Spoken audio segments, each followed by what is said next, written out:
Salamat sa Dios nga giatagan kita karon nga panahon nga makahimo kita pagpadayon sa pagpamalandong sa pulong sa Ginoo.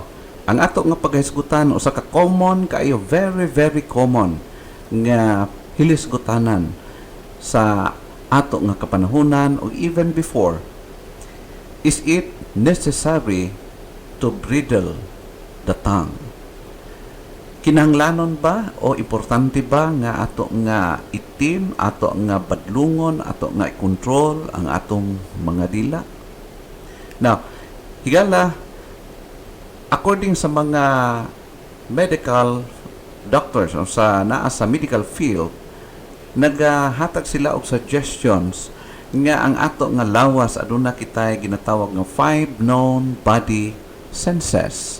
Og usa ni ana mao ang eyes, ang mata, foresight, magamit aron sa pagtan-aw, o kinang ginatawag og ear or talinga kung sa Dabawinyo pa, igamit for hearing, or adunay ginatawag og nose, ginagamit for smelling, and adunay ginatawag og hands or skin for touching, and adunay ginatawag og mouth or tongue for tasting. Now, according sa dugang nga mga pagtuon, dili lang kanang 5 senses ang anaa kita higala. Sumala pa sa ilahang nga natun-an, adunay ginatawag pa nga usa sa mga body senses kang ginatawag nila og proprioceptors. Usa kini siya ka tiny sensory receptors live in our joints, muscles, and tendons, which enables us to our brains to discern where our limbs are in relation to our surroundings and the rest of our body. Mo na makadetect, ma-discern na to kung asa ang atong lawas, asa ang part sa ato nga body, asa na locate. No? Halimbawa, ang imong tiil na ato sa kalayo, bisan wala ka nakakita, ma-detect na sa imong body, sa brain, nga naa sa kalayo ang imong tiil or naaba sa hugaw or anything, kung asa na butang ang location sa imong part sa imong body. That's because sa usa ka tiny sensory receptors nga naa sa ato nga mga joints. Now, another that aduna pa sila ginatawag og equilibrioception. Lisod kayo yung mga terminolohiyan la, no? A sense of balance that relies on the vestibular or ginatawag og inner ear system. It allows us to stand, to walk, and to move around without toppling over. Enable our brain to send messages to our muscles telling them how to stay upright and evenly distribute our weight. Mao na siya kung ma-affected siya, naitaw nga maglipong dili siya kabalanse sa iya nga pagbarog tungod kay naay depekto sa usa sa mga senses sa iya nga body or any of this. Now, mao kana siya gala kung atong tan-awon atong human body, or I believe nga naa pa gyud mga parts sa atong body nga still undiscovered. Sama sa mga scientists nga discover sa atong universe nga from time to time, every now and then nga makahimo sila og mas develop, mas advanced nga mga teknolohiya na pud sila yung bag-o nga madiskubrihan, no? O from time to time nagadevelop lang discoveries o the same sa ato nga body. Now, but this time I would like to focus on the one of our body systems, na usa sa mga body systems nga naa kita which seriously needs to be controlled, restrained, to be tamed, or to be bridled, and that is our tongue. Mao importante nga atong tutukan karon nga buntag, no? Why to bridle the tongue, or ngano kinahanglan kontrolon, disiplinahon o ginatawag nato gapuson or pugnan ang ato nga mga dila. Now, adunay mga rason. Una, because our tongue or the human tongue is so powerful. Grabe ang yang epekto once nga siya ang mo lihok. Una, the tongue usually it is difficult to be controlled, and all of us know that.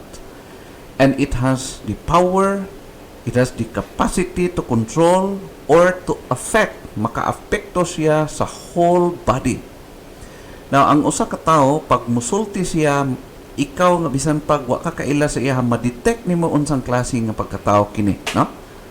As possible, makit-an nimo og makaingon ka kini nga tawo mao kini siya, no?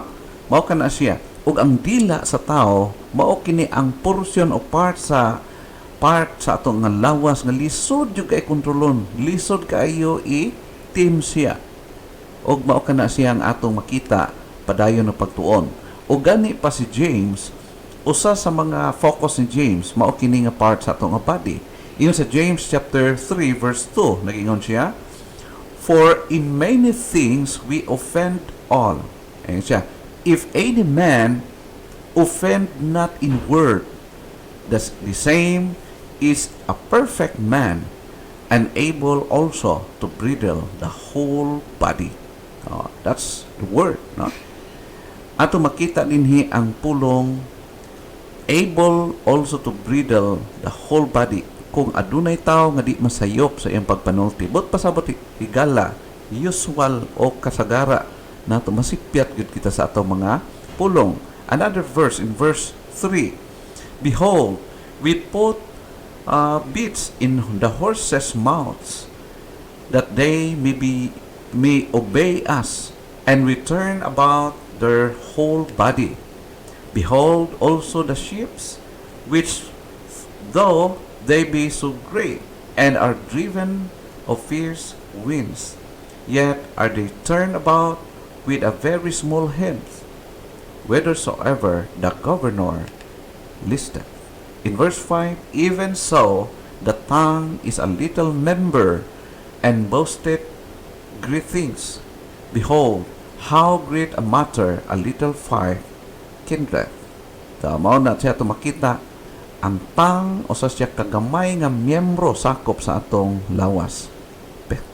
Pero makahimo siya dagko kayong mga butang. Boasteth great things, no? Nagapanghimo siya, naka-utter siya og dagko kayong mga butang. Ikaduha nga ato makita, the human tongue is so powerful. It reflects the true expression of the inward man. Kung unsang naa sa nahuna sa tao, unsay naa sa iyang kasing-kasing, kung unsay naa sa iyang saloobin, ang dila mao ang mo-express ni ini. Mabalaan nimo ang usa ka tawo na suko, mabalaan nimo ang usa ka tawo na inggit, nabalaan nimo ang usa ka tawo na ay kahiubos, o anything nga naa sa iyang sulod sa iyang kinabuhi, kana bitaw mga butang sa iyang kinabuhi nga di niya mapakita sa action, turo sa iyang tongue pwede niya i-express. Unsay ingon sa Matthew chapter 12 verse 34, ingon pa si Jesus Christ, O generation of vipers, how can ye, being evil, speak good things? For out of the abundance of the heart, the mouth speaketh. Klaro kay gisulti ni Jesus Christ. Kamong mga bitin, kamong mga dautan, paano kamo makasulti og maayo, Diyos nun og tama nga mga butang? Ingon siya, for out of the abundance of the heart, the mouth speaketh. So kang usa ka tawo nga ang nagagawa sa iyang baba, pagpamalikas, pagbastos nga mga pulong, higala, ingon si Jesus Christ, ang dila mao ang nag-indicate kung unsa ang realidad sa sulod sa tao. Out of the abundance of the heart, the mouth speaketh. Kung usa ka tawo masuk-anon, naay problema sa iyang sulod sa kasing-kasing, naay problema sa iyang kinabuhi mismo. Kung tanan makita niya sa palibot puro daot, naay problema, naay daot, naay sira diha sa iyang sulod sa kinabuhi.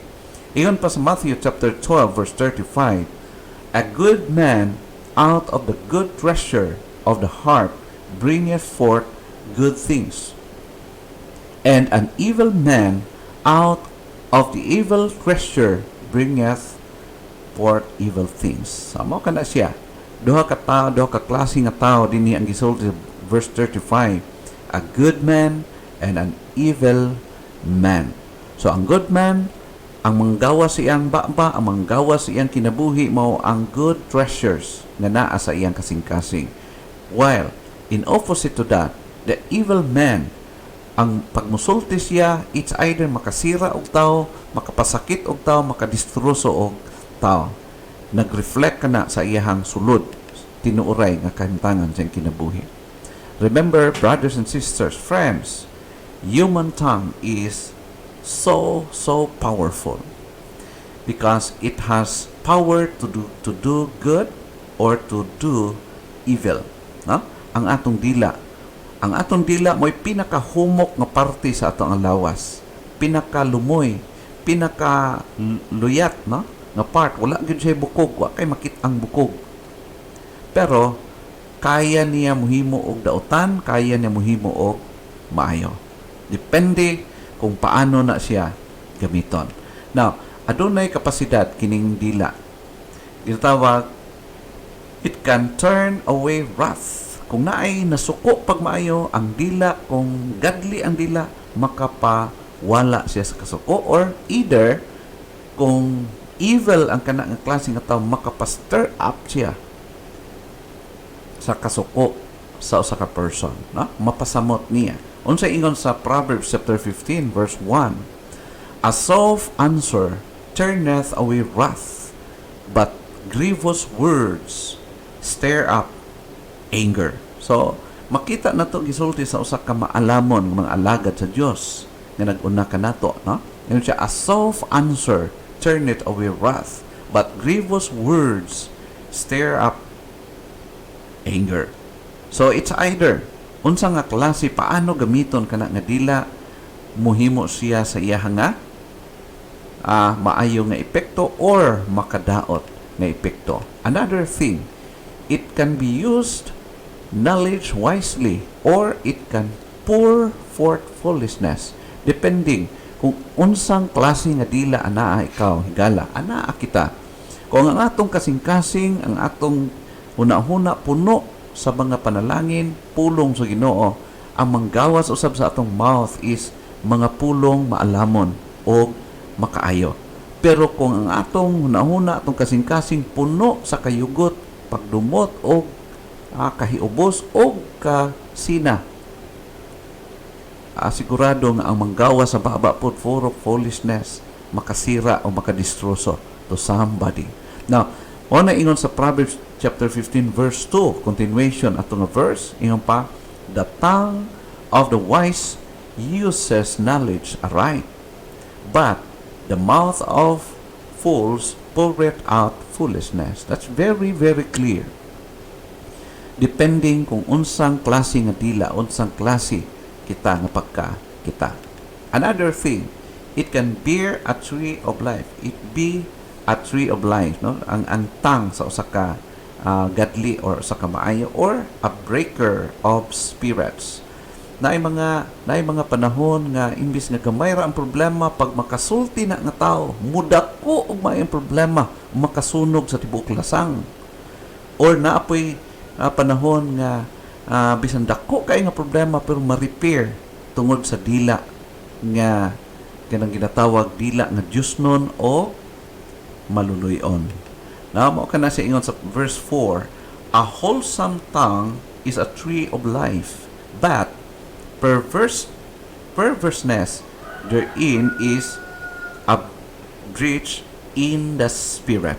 So, ato makita, depending on ang tongue, kung maayo kini, ang kasing-kasing, unahuna, as tag-iya ni anak nga tongue, mahimo ang yang dila nga tree of life. But pasabot mo hatag, mo sustain, mo preserve, o mo hatag o kaayuhan sa uban.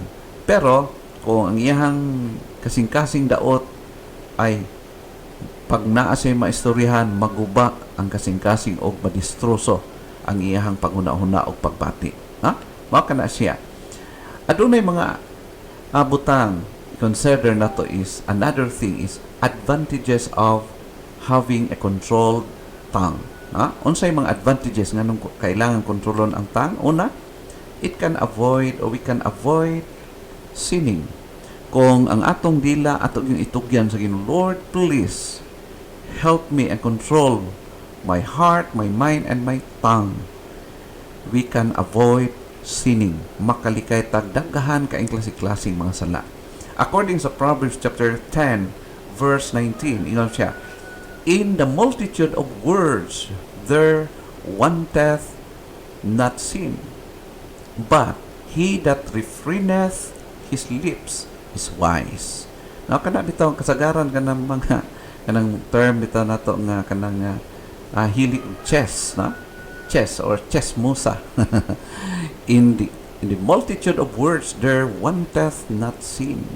Much better gyud nga control ang atong dila. It's because ingon pa sa uban, daghan sulti, daghan sayop. Gamay sulti, gamay sayop. So much better nga i-control ang tongue. Nga naman, makapugong siya, ma-preserve, nga dili siya makabuhi og mga words that can destroy others. No? But he that refraineth his lips is wise. No? Mao kana siya ato makita usa sa mga advantages if we have this controlled tongue. And ikaduha, not only avoid sinning, number 2 is we can avoid trouble. Makalikay ta og daghang possible ng mga gubot o mga away. Now, ingon pa sa Proverbs 21 verse 3, whoso keepeth his mouth and his tongue keepeth his soul from trouble. From troubles. Ingon siya, whoso keepeth his mouth and his tongue, kaya siyang nagapugong, siyang baba o siyang dila, keepeth his soul from troubles. Kasagaran sa makakita og daghang mga away side by side, no? Tanan silingan kaaway, it's because of tongue. Kanang sulti nga way pugong-pugong, no? So ingon pa words, pulong nga walay bukog, no? So whosoever keepeth his mouth and his tongue keepeth his soul from troubles. Malikayan ang daghang mga kagubot. Advantages of having a tongue, a controlled tongue: avoid sinning, avoid trouble, and number 3 is it can help us appear to be wise. No? Bisan di wala ditay grado gyud, wa kita nakaabot og daghang mga degrees kinabuhi. You know what, friends? Wala ni nagamatter kung usa ka tawo naabot niya ang tanang kurso, na human niya ang tanang kurso sa tibuok kalibutan. No? Kay daghan kay tag mga ebidensya, daghan tag mga examples, mga graduhan, mga kuyaw nga mga tao, degree holder, naabot nila ang tanan nga gusto abuton sa tao when it comes to learning or education. Pero makita nto nga wa gyapon sila'y buot, no? Wala sila'y nakatunan sa ilahang kinabuhi. O makita na to, mura ra pug wala naka-eskwela. Mao ka nang iyong pa mao nang ginayong pa graduhan pero uneducated.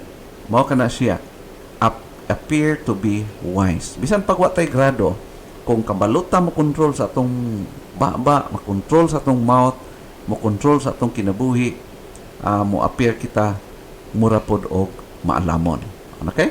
Ingon sa Proverbs chapter 17 verse 27, he that hath knowledge spareth his words, and a man of understanding is of an excellent spirit.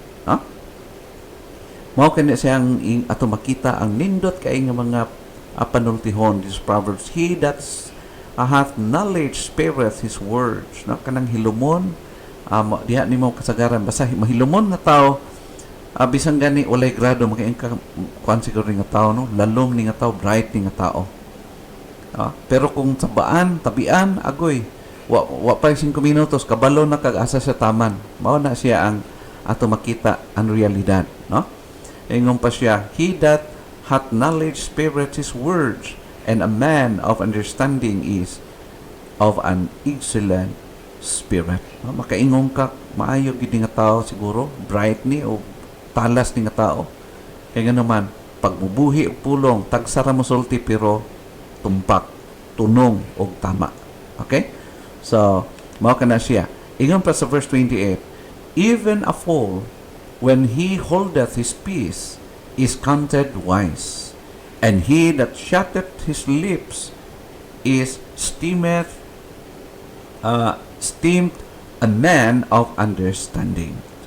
So even a fool, kanang walay grado, walay buot na tao, when he holdeth his peace, is counted wise.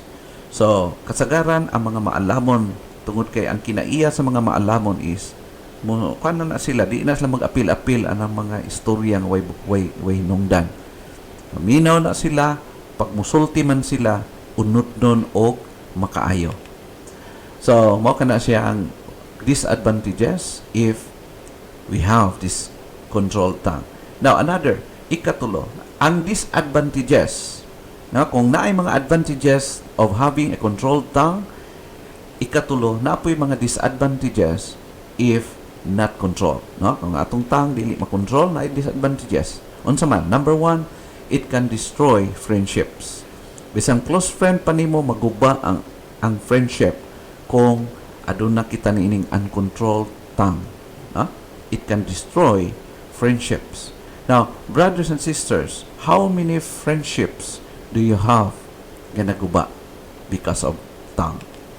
Number 2, it can make even closest friends become your enemies. Ang imong mga close friend mahimong mabecome siya enemies. Of course, na ay mga panahon nga ikaw wala ka nakasala pero sila ang nagpaksala sa imo ha. That's general rule. Pero mao ni ang evidence nga ang controlled tongue makahimo bisan sa mga close friend pa nato mahimo natong kaaway, or it's either because of us or because of them, depending kung asa ka na. Depende po kung honest ang usa ka person. Ingon pa sa Isaiah, Psalm chapter 55 verse 12, for it was not an enemy that reproached me, then I could have burned it. Neither was it he that hated me that did magnify himself against me, then I would have hid myself from him. In verse 13, but it was thou, a man mine equal, my guide and my acquaintance. In verse 14, we took sweet counsel together, and walketh unto the house of God in company. Now, ato makita igala kini usa ka prophetic utterance sa usa ka psalmist concerning kay Jesus Christ nga siya ibetray sa ihang close gud kaayo nga tao, mao si Judas, usa siya mga disipulo. Nga si Jesus Christ, bisan unsa ang gihimo ni Jesus Christ nga kaayo ngadto siya mga disipulo, siya mga followers, yet nakayanan nila nga nagbetray si Judas, nagbetray kaniya, o ang the rest of his disciples nagbiya kaniya during the hour, the moment nga naa sila sa grabe nga trials o trahedya sa kinabuhi. So diha nato makita igala nga si Jesus Christ grabe ang suffering tungod kay gibiyaan siya sa tanan during sa pinaka-hard moments sa iyahang kinabuhi. It can make even closest friends become enemies. Now, ikatulo, it can lead us into judgment. So ang ato mga words, ang atong tongue, pwede ta madalaan ni sa hukmanan, mahukman kita o masilutan kita because of our tongue. Kanang pagbuhi sa atong dila nga wala nato ang control.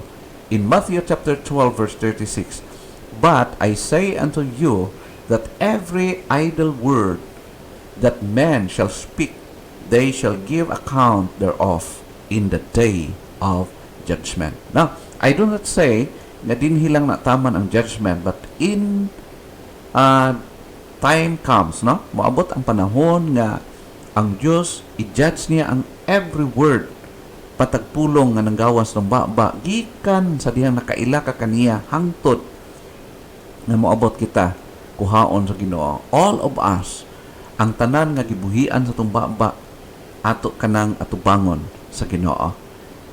Wholesome words or idle word, we can be judged. O dili lang sa ikaduhang kinabuhi, but also even in this world, ang atong mga pulong pagmamarkahan na, ma-record na siya pag nakigi-utter ng mga words, nakigisulti against anybody, pwede ka dalon niya na taralon ngadto sa hukmanan. No? It can lead us into judgment. Now, ikaupat, it can defile our bodies. Makahugaw o makapulyot sa tong tibuok lawas. Ingon pa sa James chapter 3 verse 6, and the tongue is a fire, a world of iniquity. So is the tongue among our members, that it defileth the whole body, and setteth on fire the course of nature, and it is set on fire of hell. No? Sama ra siya ang kalayo sa dila, mura pong kalayo nga gikan sa impyerno, nga muut-ut muguba sa kinabuhi sa matag tao. No? It defileth the whole body. Now, friends, nakabantay ba kamo nga naitaw nga kana bitong pagmusulti siya medyo bastos kayo paminawon? So, unsa man imong pagtan-aw sa iya ha? Makaingon ba ka nga kana nga tawo kuan? No? Naay term sa kalibutan, Maginoo pero medyo bastos.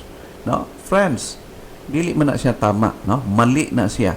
Kung Maginoo na nga tawo, Maginoo gyud. Kung bastos siya, bastos na siya, no?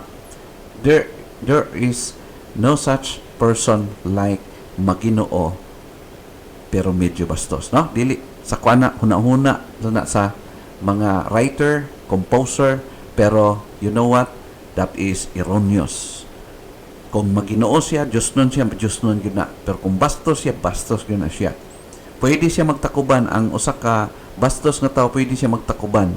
Magbasa siya Bible, mag-utter siya words from the Bible, pero in reality, deep inside, kung bastos siya, bastos yun siya. That's the reality, according sa pulong sa Ginoo. So, friends, brothers and sisters in Christ, we must choose using our tongue in such a way that can glorify our holy and loving God. Kung kinsa man ang gusto nimong i-glorify, using your tongue, your mouth, is it God or somebody else? May God bless His word. The question is it necessary to bridle the tongue? Why? To bridle the tongue? Necessary yun. Why? Because human tongue is so powerful. It is difficult to be controlled. It reflects the true expression of the inward man. Watch out sa mong pagpanulti kay sa imong words makit-an kung unsa ka sa sulod. It has power to do good or evil. Adunay mga advantages kung aduna kitay dila nga control, godly nga dila. We can avoid sinning, we can avoid trouble or troubles, or we can appear to be wise if we have this kind of tongue. And number 3, adunay mga disadvantages if not controlled. Unsa man, it can destroy friendships, can make even closest friends become enemies. It can lead us into judgment, and it can defile our bodies. May God bless His word.